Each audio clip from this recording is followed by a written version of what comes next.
Radio San Patricio presenta Cuestión de Quesos.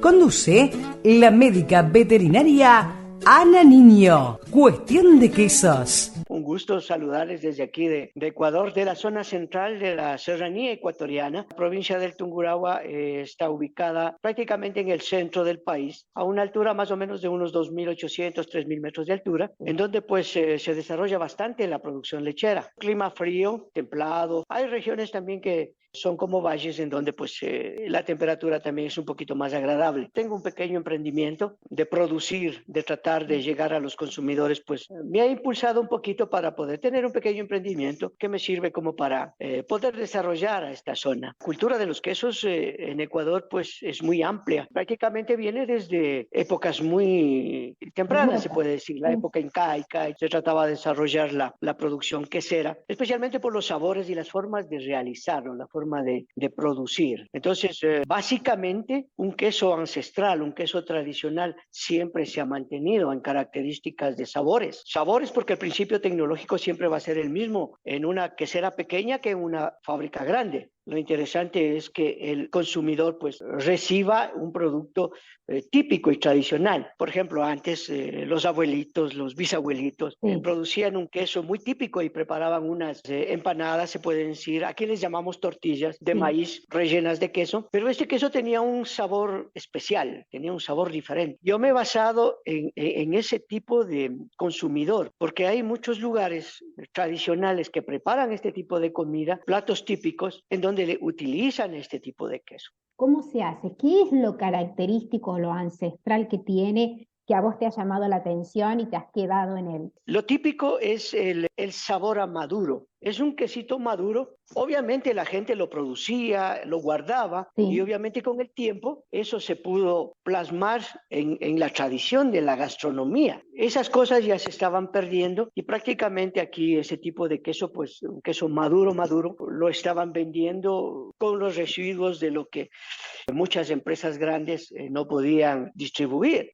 Entonces, obviamente, al no haber distribución, el producto se maduraba, pues si lo estaban vendiendo así. Entonces, ¿qué hice yo? Antes producía queso fresco y todo eso, pero me dije, no, a esto hay que darle un sabor típico, pero no de esa manera, sino un madurado de un día para otro. Entonces, no hace falta que el producto esté guardado para obtener un sabor típico. Entonces, yo prácticamente dejé la línea de producto fresco y me dediqué a hacer este queso. Afortunadamente, he tenido bastante mercado. ¿Por qué? Porque al vivir en una zona turística, van y se encuentran con este tipo de gastronomía, con ese sabor que les daban los mayores de... Sí, les daba el recuerdo. Exactamente, les daba el recuerdo. Ese fue un plus que prácticamente pues me dejó hacer solo este queso. La tecnología que yo utilizo es tratar de ganarle tiempo a un proceso de maduración. Para hoy el queso mañana ya tiene el mismo sabor como que tuviera 8 días o 9 días de madurado. Prácticamente los antiguos tenían esa característica.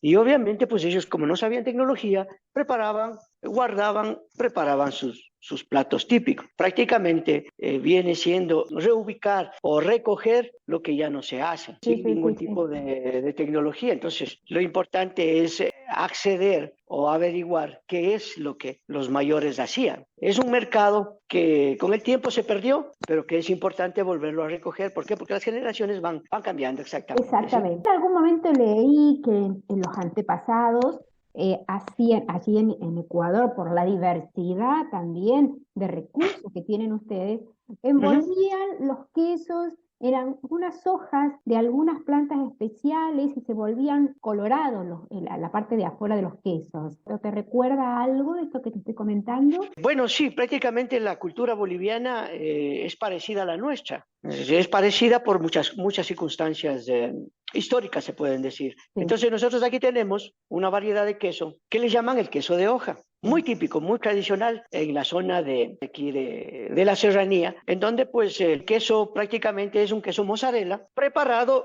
algo parecido a lo que yo estoy haciendo de la misma masa que yo hago el queso maduro para las empanadas y las tortillas y la cocina, Sí. se puede hilar y de ahí se deriva un queso mozzarella típico. Ajá. Entonces, este queso mozzarella tiene ese agriecito, tiene ese saborcito especial que la gente pues lo envuelve en unas hojas. Aquí nosotros le llamamos hojas de acera, siendo las hojas de la planta de camote, Ajá. ¿no? Entonces, cogen un hilado de queso mozzarella, lo ponen ahí, lo envuelven y así se lo conocen. Es el típico queso de hoja, pero es una hoja verde. Prácticamente es una hoja que no bota ningún color. Pero en Bolivia sí utilizan este tipo de hojas. ¿Por qué? Porque el colorante se pega en el queso, pues sí Y lo vuelve lo vuelve rojo. rojo, pero las características son parecidas. ¿Crees que a partir de estos pequeños productores, los llamo pequeños por la poca cantidad de leche que utilizan para sus desarrollos, influyen en las regiones para que la región crezca?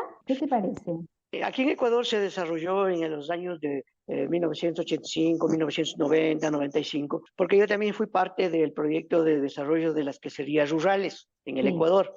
Ese era el objetivo porque inmigrantes suizos llegaron a la zona de la provincia de Bolívar, a las faldas del Chimborazo, una Sí, zona acá. mucho más alta de esta que está aquí. Ellos apoyaron el desarrollo de los pequeños productores Sí, en las asociaciones. Les sí, organizaron sí. la influencia de estos suizos para la producción de queso. Bueno, la capacitación, el desarrollo, es una zona en donde se agruparon y fueron creciendo, Sí. fueron desarrollándose. Un referente de la producción de quesos en Ecuador se llama Salinas de Bolívar.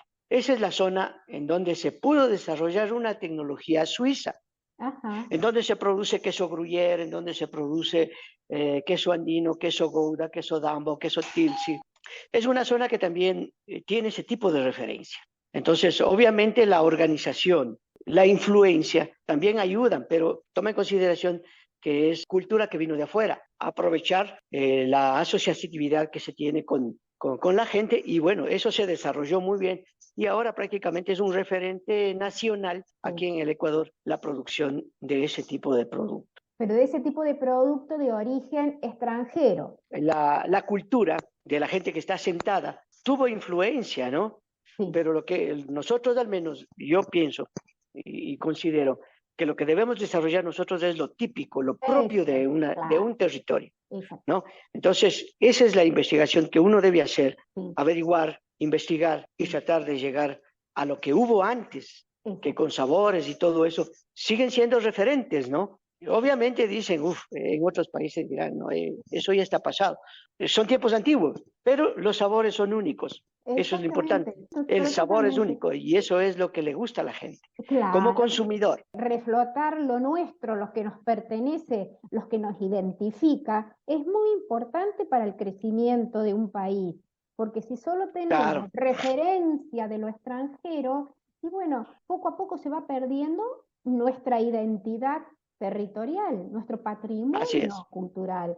Me alegro mucho que me cuentes todo esto y que seguramente cada vez hay más gente que está dedicada a las pequeñas queserías. Así es, prácticamente pues en esta zona de aquí, por decirte, donde yo estoy ubicado, muchos le tomaron a ese punto, a ese sabor. Y obviamente todos andan tras del procesamiento que yo hago para poder obtener de un día para otro un sabor. Demora mucho tiempo. Lo importante es que nuestra gente vuelva o regrese a saborear lo que alguna vez sus abuelitos y sus antepasados hicieron, Sí, ¿no? claro, claro. Entonces eso prácticamente viene siendo una identidad de una zona. Mucha gente vuelve a comer cosas que ya no existen ahora. Ahora la tecnología pues ha cambiado todo y no es lo mismo hacer en una forma casera, se puede decir. Obviamente una forma casera mejorada, Sí, ¿no? Tomando totalmente. en consideración muchos recursos, sea de tecnología, sea de preparación, Sí, o sea sí, de sí, investigación para sí, utilización de sí, sí. fermentos lácticos, ¿no? Y prácticamente se llega a lo mismo, pero en menor tiempo. Es menor Así tiempo es que, y también teniendo en cuenta algo importantísimo que es la inocuidad del producto. Luis, háblame de las mujeres queseras. bueno, las mujeres queseras aquí en el Ecuador, pues, como todas las mujeres del mundo, Sí. son las que más hacen, son las que más trabajan, ¿no? Yo considero mucho a las mujeres en la industria quesera, ¿por qué? Porque son mucho más atentas, son mucho más cuidadosas, son mucho más pacientes, para hacer un trabajo. Ya no es lo mismo que un hombre quesero. Un hombre quesero trata de salirse rapidito y desaparecer de la quesería, ¿no? Pero en cambio las mujeres tienen en su paladar, ¿qué se puede decir? Una sensibilidad, porque Ujú. son las que preparan los alimentos en las casas, en los hogares de cada familia. Siempre aportan con cualquier comentario y eso tiene que ser siempre bienvenido para llegar a la perfección de un sabor especialmente. Y bueno, la dedicación de la mujer en una quesera pues es muy grande. Obviamente tienen su espacio de ubicación de trabajo, se puede decir, ¿no? Sí. Donde las mujeres son más hábiles, demuestran más habilidad, pero yo me voy más a la cuestión de apreciar el comentario del sabor. Lo que tiene Claro, buen sabor es el que más se claro. vende. ¿Y los jóvenes están interesados en estos pequeños desarrollos o se quieren ir a la ciudad o se quieren ir del país? ¿Cómo es? Te hablo de mi querido Ecuador, ¿no? Sí, sí, Los jóvenes prácticamente pues están dedicados a lo que es tecnología, sí, ¿sí? claro. Otro tipo de profesión, Sí. ¿no? Entonces puede ser informática, puede ser finanzas, puede ser cuestiones de ese tipo, en donde pues la gente del campo ha inmigrado hacia la ciudad. Luis, para ir terminando, ¿con qué animales estás trabajando? Bueno, yo trabajo ya a base de leche de vaca, ¿no? Ajá, Por lo general la gente aquí es la Holstein, sí, Holstein, un poco de Brunswick, sí, Jersey también. Yo quiero desarrollar una tecnología, algo sobre sí, las cabras, porque aquí casi no existe ese tipo de producto, ¿no? ajá, Y es un producto nutricionalmente muy alto sí. en omega 3, proteínas, caseína, albúminas, globulinas y todo eso. Y es una leche mucho más saludable. Entonces, el objetivo mío es tratar de desarrollar en lo posterior una leche en funda de cabra, Ajá, pero enriquecida con aloe vera, muy sí, sí, rica en cicatrizantes naturales. Ya hice yo unas pruebas, pero ajá, hice con leche de vaca ajá, y me quedó muy bien, prácticamente no hay ningún tipo de adulteración ni en el sabor ni nada, entonces producir una leche con esa aleación, ¿no? Del ajá, aloe vera, que prácticamente puede servir para controlar la gastritis sí, de mucha gente que padece esta enfermedad y el aloe vera es un neutralizante. Hice la prueba, me salió muy bien, está muy rica, un poquito de azúcar. Si sí. se le pone chocolate, pues queda mejor una leche chocolatada con aloe vera o si no también la producción de leche fluida de cabra con aloe vera, Ajá. que viene siendo una fusión, algo natural con algo animal. La cuestión es la salud que debe tener un consumidor y este ingrediente natural le puede ayudar a digerir y ser utilizado como un nutriente de garantía, o sea, mucho Sí. mejor, Bueno, Luis, se me acabó el tiempo. Te agradezco por mucho que supuesto. hayas estado en cuestión de quesos. Muy interesante escuchar, bueno, todo lo que nos has contado de tu región, de tu país, y espero que tengas muchos éxitos en el futuro con todos estos emprendimientos que estás haciendo. Muchísimas gracias. Muchas gracias a ti.